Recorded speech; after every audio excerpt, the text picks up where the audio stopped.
আমি উত্তমরূপে জানি তুমি সাতিশয় উগ্র প্রভাবশালী ও সত্যবাদী এবং পূর্বে কখনো মিথ্যা কহ নাই, সুতরাং তোমার সেই শাপ কখনই মিথ্যা হইবে না। কিন্তু হে পুত্র, পিতা বয়স্থ সন্তানকেও শাসন করিতে পারেন, যেহেতু তন্দ্বারা ক্রমে ক্রমে পুত্রের গুণ ও যশবৃদ্ধির সম্ভাবনা। তুমি বালক, অতএব তুমি অবশ্যই আমার শাসনেই।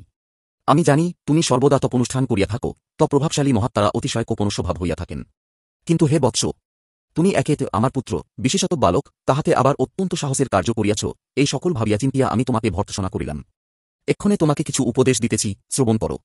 তুমি শাস্তিগুণ অবলম্বন করিয়া বন্য ফলমূলাদি আহার দ্বারা ক্রমে ক্রমে ক্রোধের উপশম করো, তাহা হইলে সাবধানজন্য তোমার আর ধর্মক্ষয় হইবে না।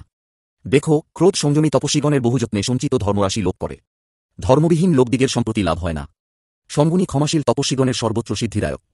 কি ইহলোক কি পরলোক ক্ষমাবানের সর্বত্রই মঙ্গল। অতএব হে পুত্র, তুমি সর্বদাই ক্ষমাশীল ও জিতেন্দ্রিয় হইয়া কালযাপন করো। ক্ষমাগুণ অবলম্বন করিলে চরমে পরমপদ প্রাপ্ত হইবে। আমি সম্পরায়ণ, অতএব এক্ষণে আমার যতদূর সাধ্য সেই নরপতির উপকার করা কর্তব্য।